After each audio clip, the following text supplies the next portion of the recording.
Hi viewers, welcome to our channel. ప్రస్తుతం మనతో పాటు దామ భారతి గారు సీనియర్ జర్నలిస్ట్ ఉన్నారు. వాటితో ఒకసారి మాట్లాడదాం. సార్ నమస్కారం. సార్ వైసీపీ నేతలపైన వరుసగా కేసులు నమోదవ్వడం, అరెస్ట్ అవ్వడం మనం చూస్తూ ఉన్నాం సార్. ఈ నేపథ్యంలో రోజా గారు ఒక ట్వీట్ చేశారు, తగ్గేదే లేదు, మేము కేసులకు భయపడం, మీరు ఎన్ని కేసులు పెడితే పెట్టుకోండి అన్నట్టుగా ఆమె ట్వీట్ అయితే చేశారు. అదే నేపథ్యంలో ప్రభుత్వం మీద విమర్శలు కూడా చేశారు. మరి ఆమె ట్వీట్లో ఏముంది అసలు? మరి ఇప్పుడు దీని కూటమి వైపు నుంచి ఆమెకు ఎటువంటి సమాధానం వచ్చే అవకాశాలు ఉన్నాయి?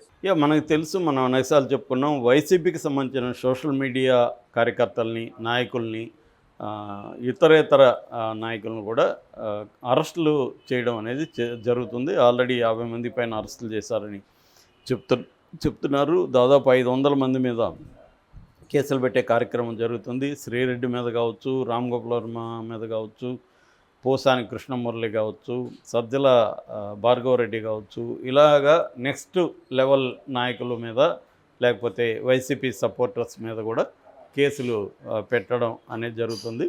ఇదంతా కూడా ఒక ప్యాటర్న్ కనిపిస్తుంది. ఎక్కడో ఇప్పుడు రామ్ గోపాల్ వర్మ మీద ఎక్కడ పెట్టారు? ప్రకాశం జిల్లాలో పెట్టారు. శ్రీరెడ్డి మీద ఎక్కడ పెట్టారు? తూర్పుగోదావరి జిల్లాలో పెట్టారు. అక్కడ అట్లా ఎవరి దగ్గర కేసులు పెట్టించడం, దానికి సంబంధించిన నోటీసులు. ఇంతకుముందు రామ్ గోపాల్ వర్మ మీద 100 కేసులు ఉంటాయి, కానీ ఆయనకు నోటీసులు ఇవ్వడం కానీ, ఆయన అరెస్ట్ చేస్తాం కానీ ఎక్కడా చెప్పలేదు. అందరి మీద కేసులు ఉంటాయి. రాజకీయ నాయకులు అంటే కేసులు లేకుండా ఉండదు. అట్లాగే ప్రజాక్షేత్రంలో ఉండే అనేక మంది మీద కేసులు ఉంటాయి.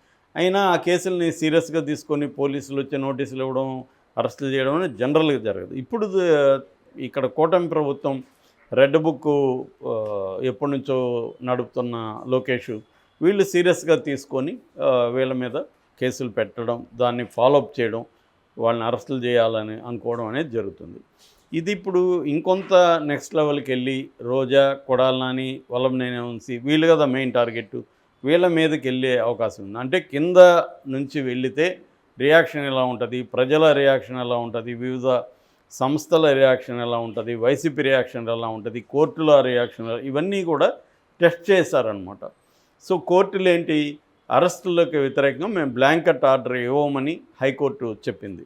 ఎందుకంటే సోషల్ మీడియాలో వ్యక్తుల్ని కించపరుస్తూ పోస్టులు చేసే అధికారం కానీ, స్వేచ్ఛ కానీ ఎవరికి లేదు. అలాగే చేసినప్పుడు వాళ్ళ మీద కేసులు పెట్టడం తప్పు కాదు. ఈవెన్ జడ్జెస్ గురించి కూడా అట్లాగే కామెంట్లు చేశారు. తప్పేముంది అని కోర్టు ప్రశ్నించింది. కాబట్టి కోర్టు దీన్ని ఓవరాల్గా ఆపమని కోర్టు చెప్పలేదు. కేసు టు కేసు పరిశీలిస్తుంది. ఆల్రెడీ 40 రకాల హెబియస్ కార్పస్ పిటిషన్లు పెండింగ్లో ఉన్నాయి. వాటికి సంబంధించి కోర్టు కొంతమందికి డెడ్ లైన్ ఇచ్చింది. పోలీసు అధికారులకి వాళ్ళని ప్రవేశపెట్టమని, వాళ్ళు ప్రవేశపెడతారు. సో ఇండివిజువల్గా ఆయా బాధితులు కోర్టుకు వెళ్తే ఒక పద్ధతి, కానీ టోకుగా అసలు ఈ కేసులంతా ఎత్తేయండి, లేకపోతే కేసులు పెట్టొద్దని వాళ్ళకి చెప్పండి అని అడిగే అధికారం కానీ, హక్కు కానీ ఎవరికి లేదని హైకోర్టు చెప్పింది. సో లీగల్గా వాళ్ళకి ఇబ్బంది లేదు కూటమికి. రెండవది, ప్రజల్లో దీని పట్ల పెద్ద స్పందన లేదు. ఎందుకంటే వైసీపీలో అత్యంత దారుణంగా పోస్టులు పెట్టేవాళ్ళు ఉన్నారు, వాళ్ళని అరెస్ట్ చేస్తే తప్పేముంది అనేది జనం అభిప్రాయం. అట్లాగే గతంలో జగన్ కూడా ఇదే పని చేయలేదా? జగన్ కూడా తెలుగుదేశం సోషల్ మీడియా నాయకుల్ని, తెలుగుదేశం నాయకుల్ని అరెస్టులు చేయలేదా? చివరికి చంద్రబాబును కూడా అరెస్ట్ చేశాడు కదా జగన్. ఇప్పుడు ఇతను కూడా అదే చేస్తున్నాడు అనే అభిప్రాయం ఉంది. అయితే జనంలో ఇంకొక అభిప్రాయం కూడా ఏంటంటే, వీళ్ళిద్దరూ తేడా లేదు, జగన్ అయినా అట్లాగే ఉన్నాడు, చంద్రబాబు అయినా అట్లాగే ఉన్నాడు, మనకేం ఒరుగుతాలేదు అని రైతులు వీళ్ళందరూ వాపోతున్నారు. నిన్న కూడా నేను కొన్ని రెవెన్యూ ఆఫీసు అక్కడంతా వెళ్ళొచ్చాను. అక్కడంతా రైతులు సేమ్ అంతకుముందు ఏ బాధలు పడుతున్నారో, వాళ్ళకి ల్యాండ్ పట్టాలు ఇవ్వట్లేదు, ల్యాండ్ పాస్బుక్లు ఇవ్వట్లేదు. నిన్నెవరో ఒక అతను అక్కడ వాపోతున్నాడు, నా ఆధార్ ఎవడికో లింక్ అయిపోయిందని చెప్తున్నారు సార్ వీళ్ళు, అది ఎవరో తెలీదు, దాన్ని మరి ఎలా చేయాలని చెప్పట్లేదు.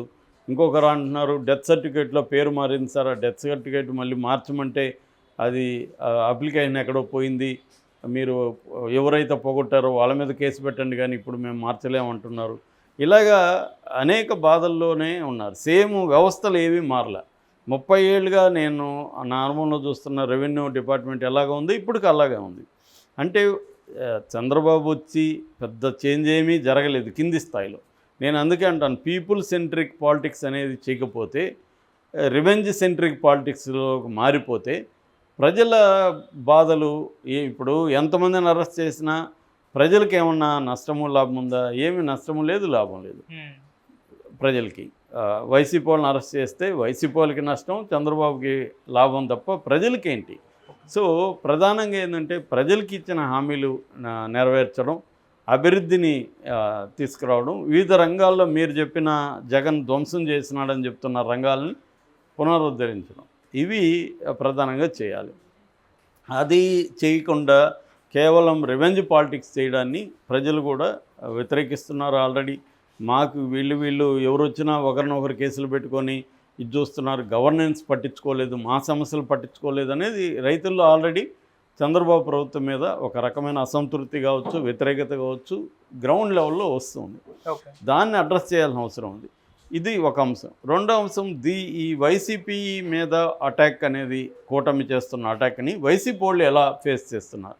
ఎప్పుడైనా ఒక మనిషి రియల్ క్యారెక్టర్ ఎప్పుడు తెలుస్తుందంటే, ఆ మనిషికి ఒక క్రైసిస్ సిచ్యువేషన్ వచ్చినప్పుడు, ఒక ప్రెజర్ సిచ్యువేషన్ వచ్చినప్పుడు, ఆ మనిషి ఆ ప్రెజర్ సిచ్యువేషన్లో, ఆ క్రైసిస్ సిచ్యువేషన్లో ఎలా బిహేవ్ చేస్తాడనేదే రియల్ క్యారెక్టర్. అంతవరకు ఇప్పుడు మన ఇద్దరం ఫ్రెండ్స్, డైలీ మన ఇద్దరం మందు కొడతాం, ఇంకోటి చేస్తాం, థిక్గా ఉంటాం, నేను నీ కోసం ప్రాణం ఇస్తా అంటావు, నేను నీ కోసం ప్రాణం ఇస్తా అంటావు.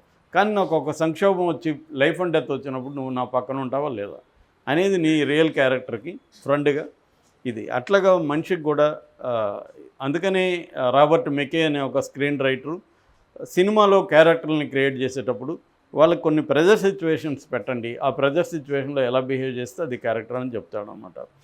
అలాగా ఇప్పుడు జగన్కి ఒక ప్రెజర్ సిచ్యువేషన్, ఒక క్రైసిస్ వచ్చింది. ఈ క్రైసిస్ని జగన్ కానీ, జగన్ పార్టీలో ఉన్న వాళ్ళు కానీ ఎలా ఎదుర్కొంటున్నారు అనేది వాళ్ళ రియల్ క్యారెక్టర్, పొలిటికల్ క్యారెక్టర్ అంటాం. పొలిటికల్ క్యారెక్టర్కి ఇది ఒక టెస్ట్. సో ఈ టెస్ట్లో జగన్ ఇప్పటివరకు కంప్లీట్గా ఫోల్డ్ అయిపోలేదు, అంటే సరెండర్ అయిపోలేదు, అట్లనే దీన్ని అధిగమించలేదు. ఫైటింగ్ అయితే చేస్తున్నాడు తన పద్ధతిలో. తనకేందంటే లిమిటెడ్ రిసోర్సెస్ ఉన్నాయి, వ్యవస్థల్లో తనకు పట్టులేదు. సో రాజకీయంగా తనకి సపోర్ట్ చేసేవాళ్ళు ఎవరు లేరు, తన ఒంటరి. తన సొంత చెల్లెలు కుటుంబ పరంగా, రాజకీయ పరంగా విపరీతంగా దాడి చేస్తుంది. ఇటు కూటమి ప్రభుత్వం దాడి చేస్తుంది. తను ఏ కూటమిలో లేదు కాబట్టి ఏ సెక్షన్ కూడా తనకు అండగా నిలబడే పరిస్థితి లేదు. తను పార్టీని, సొంత కులాన్ని కూడా ఈ 5 ఏళ్ళుగా పట్టించుకోలేదు కాబట్టి వాళ్ళు కూడా గట్టిగా వచ్చి జగన్కి అండగా నిలబడే పరిస్థితి లేదు. అంటే తను చేసుకున్న కొన్ని స్వయంకృత అపరాధాల వల్ల కావచ్చు, చంద్రబాబుని ఇబ్బంది, గతంలో చంద్రబాబుని అరెస్ట్ చేయడం, తెలుగుదేశం పార్టీలో అనేక మందిని ఇబ్బంది పెట్టడం, పవన్ కళ్యాణ్ని వ్యక్తిగతంగా దాడి చేయడం, ఇవన్నీ కూడా జగన్ చేసుకున్న స్వయంకృత అపరాధ కార్యక్రమాలే. దానివల్ల ఇవాళ జగన్ ఇవన్నీ ఫేస్ చేస్తున్నాడు.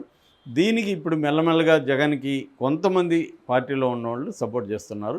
అందులో రోజా ఇప్పుడు రంగంలో ఎదిగింది. రోజా ట్వీట్ చేసింది, మీరు ఎన్ని కేసులన్నా పెట్టుకోండి, మేము తగ్గేదే లేదు, మేము పోరాడతాము అని ఆమె ప్రకటించింది. మేమే కాదు, మా సోషల్ మీడియా పోరాడతామని జగన్ ఆల్రెడీ చెప్పారు.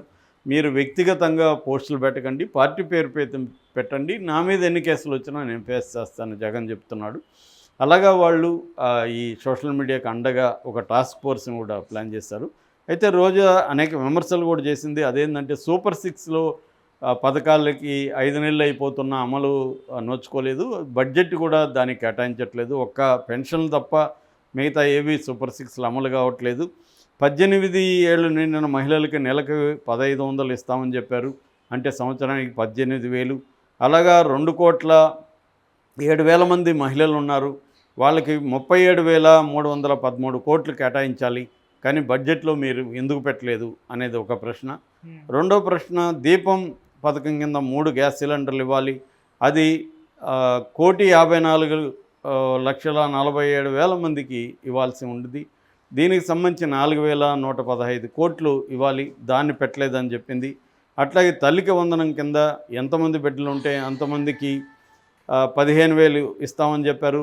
అలాంటి పిల్లలు 83 లక్షల మంది ఆంధ్రప్రదేశ్లో ఉన్నారు, వాళ్ళకి సంబంధించి 12,450 కోట్లు కేటాయించాల్సింది, మీరు ఎంతమందికి ఇస్తున్నారో చెప్పట్లేదు అని నిలదీసింది. అట్లాగే రైతులకు సంవత్సరానికి 20,000 ఇస్తూ ఉన్నారు, దాదాపు 53 లక్షల మంది రైతులు ఉన్నారు, వాళ్ళకి ఇవన్నీ ఇవ్వాలంటే 10,706 కోట్లు కావాలి, అది మీరు కేటాయించట్లేదు. సో ఉచిత బస్సు సంవత్సరానికి 3,000 అవుతుంది, 3,000 కోట్లు, దాన్ని మీరేమి చెప్పట్లేదు అని ఆమె నిలదీసింది. ఈ నిలదీయడం తప్పు కాదు. ఎందుకంటే ప్రజాస్వామ్యంలో అధికారంలో ఉన్న ప్రభుత్వాల్ని ప్రజలు నిలదీస్తారు, పౌర హక్కుల సంఘాలు నిలదీస్తాయి, వివిధ సంఘాలు పౌర ప్రజాతంత్ర సంఘాలు నిలదీస్తాయి. ప్రతిపక్షం అదే పని చేస్తుంది. ప్రతిపక్షం బలంగా ఉంటేనే ప్రజాస్వామ్యం స్ట్రాంగ్గా ఉంటుంది. ప్రతిపక్షాన్ని చంపేసి రాజకీయంగా మనం అధికారంలో ఉండాలనుకుంటే ఖచ్చితంగా అది వ్యతిరేకత వస్తుంది. జగన్ అదే తప్పు చేశాడు, కేసీఆర్ అదే తప్పు చేశాడు, ఇప్పుడు ఇక్కడ రేవంత్ రెడ్డి అదే తప్పు చేస్తున్నాడు, అక్కడ చంద్రబాబు కూడా అదే రూట్లో వెళ్తున్నట్టుగా అర్థమవుతుంది. సో ఇవన్నీ ఆలోచించుకొని చంద్రబాబు కూడా తన పద్ధతుల్ని మార్చుకొని ప్రజలకి అనుకూలమైన ఇప్పుడు ఎవరైనా తప్పు చేస్తే వాళ్ళ మీద కేసులు పెట్టడం తప్పు కాదు. అలాంటి వ్యక్తిగత పోస్టులు పెట్టిన వాళ్ళని కేసులు పెట్టడం తప్పు కాదు. అట్ ద సేమ్ టైం తన వైపున కూడా అలాంటి పోస్టులు పెట్టకుండా చూసుకోవాలి. పెట్టిన వాళ్ళని గతంలో కేసులు కూడా పెట్టాలి. ఎందుకంటే అవతల పెడితే మాత్రం కేసులు పెట్టినప్పుడు యువతలు పెడితే ఎందుకు కేసులు పెట్టరు అనే ప్రశ్న ప్రజల నుంచి కూడా వస్తుంది. సో ఇవన్నీ ఆలోచించుకోవాల్సిన అవసరం